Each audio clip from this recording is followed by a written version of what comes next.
तर आपल्या सोबत आहेत हिंगोली लोकसभेचे खासदार नागेश पाटील आष्टीकर। खरं तर बैठक सुरू असतानाच प्रशासकीय अधिकाऱ्याची पालकमंत्र्यांच्या उपस्थितीत बैठक सुरू होती। त्या बैठकीमध्ये शक्तीपीठ बाधित महामार्ग शेतकरी जे आहेत ते आक्रमक झाल्याचं पाहायला मिळालं आणि त्यासोबत तुम्हीही आक्रमक झाला होते। नाही, खरं तर म्हणजे कुणाचीही मागणी नसताना पहिले एकीकडून शक्तीपीठ जात होता, तिथला विरोध झाला म्हणून दुसरीकडे टाकला। म्हणजे मागणी नसताना तुम्ही टाकताच का हा मोठा प्रश्न आहे। हे कोणाच्या खिशात पैसे घालायसाठी तुम्ही हे करताय? कोणाची मागणी आहे? त्या गावकऱ्याची मागणी आहे का? अहो, जिथं मागणी आहे तिथं कुणीच देणार झालं। अक्षरशः रोड रखडलेत, लोक रोजच्या रोज पडतात। माय बहिणी, आमच्या सगळ्या माय बहिणी आज एवढ्या उन्हामध्ये लग्न सरायला जातात, रोजच्या रोज पडतात, रोज ॲक्सिडेंट होतात। तिथं रोडचं काम नाही आहे आणि नको तिथं एवढा मोठा शक्तीपीठाचा मार्ग, एवढा अट्टास कशासाठी आणि कुणासाठी हा काही कळलेला मार्ग नाही आहे। आणि आज जे काही विषय इथं झालेला होता, मी आज ज्या वेळेस इकडे शेतकरी सगळे आल्याच्या नंतर, पालकमंत्र्याला भेटायसाठी आल्याच्या नंतर, आम्ही ही बैठक संपल्याच्या नंतर सर्व शेतकऱ्यांना आम्ही हॉलमध्ये बसून देऊन त्यांचं निवांत चर्चा करण्यासाठी आम्ही बसलो होतो। दरम्यानच्या काळामध्ये जे काही शेतकऱ्यावर गुन्हा दाखल केले, 4-5 जणांवर गुन्हा दाखल केले होते, त्या संदर्भात मग मला काही राग अनावर झाला की अशा गोष्टी होऊ शकत नाहीत, हे कायद्याच्या खिलाफ आहे।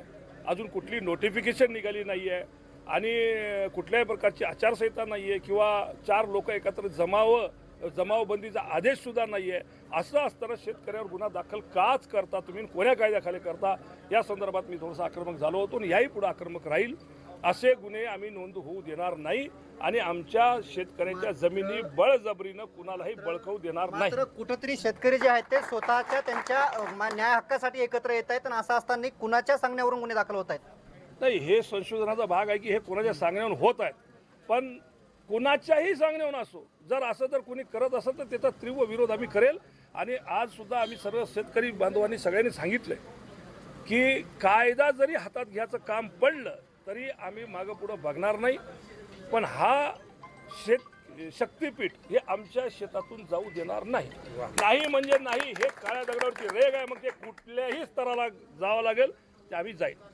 कुठेतरी शेतकरी आणि सत्तेतील आमदार असतील आणि तुम्ही खासदार असतील विरोधी एकत्र झाल्यानंतर कुठेतरी पालकमंत्र्यांनी तुम्हाला वचन दिलं की आम्ही शक्तीपीठ महामार्ग होऊ देणार नाही, या वचनावर तुम्ही खासदार म्हणून शपथ? नाही, पालकमंत्र्यांनी होऊ देणार नाही अशातला भाग नाही केला।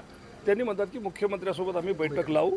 आम्ही सांगितलं त्यांना की आमच्या सर्वांच्या तीव्र भावना या आजच्या दिनी 1 तारखेच्या याच्यावर सर्व ग्रामपंचायती ठराव घेतला की इथं होऊ नये। आम्ही इथं मिटिंगमध्ये ठराव केला की होऊ नये आणि त्यांनी तसंच आपली कामगिरी आजच्या या बैठकीचा आढावा म्हणून मुख्यमंत्र्याला द्यावा आणि तिथं सांगावं की बाबा जोरात लोकांचा विरोध आहे आणि ते करू नये अशी विनंती करावी, आमची बैठक लावून द्यावी। आम्ही सांगेल की बाबा तुम्हाला कोणा मागणी केली, कोणासाठी करताय तुम्ही, आणि जिथं खरोखर आवश्यकता आहे, आज तुम्ही प्रत्येक आमदाराला 25-25 कोटीचं बजेट दिलं, फक्त 25-25 कोटीचं बजेट दिलं। मग तुम्हाला इकडं बजेट द्यायला जिथं खरोखर रोडची गरज आहे तिथं तुम्हाला बजेटला पैसे नाही आहेत आणि शक्तीपीठासाठी कोट्यावधी रुपयाचा तुम्हाला खर्च करायला पुरतो, कसा काय पुरतो? हे 2 गोष्टीची तफावत हे मुख्यमंत्री महोदयांनी लक्षात घ्यावी आणि या लोकांच्या तीव्र भावना लक्षात घ्याव्या। आपल्या तिजोरीत पैसा नाही हे आपल्याला माहीत आहे, त्यामुळे या शक्तीपीठाचा नाद करू नये अशी आम्ही भूमिका बजावणार। एक शेवटचं, खासदार म्हणून तुम्ही आता पुढचं आंदोलन काय उभं करणार आहेत या शेतकऱ्यांसोबत? नाही, मी आंदोलन उभं करण्यापेक्षा शेतकऱ्यांनी आंदोलन उभं केलेलं आहे आणि मी त्याच्या पाठीशी खंबीरपणे उभा आहे। निश्चितच कुठल्याही प्रकारे जे आहे ते शक्तीपीठ करण्याचा बनवण्याचा नाद जे आहे ते सरकारने करू नये असाही इशारा सरकारला हिंगोली लोकसभेचे खासदार नागेश पाटील आष्टीकर यांनी दिला आहे। कॅमेरामन सायनाथ शिंदेसह मी रमेश चेंडके, TV9 मराठी, हिंगोली।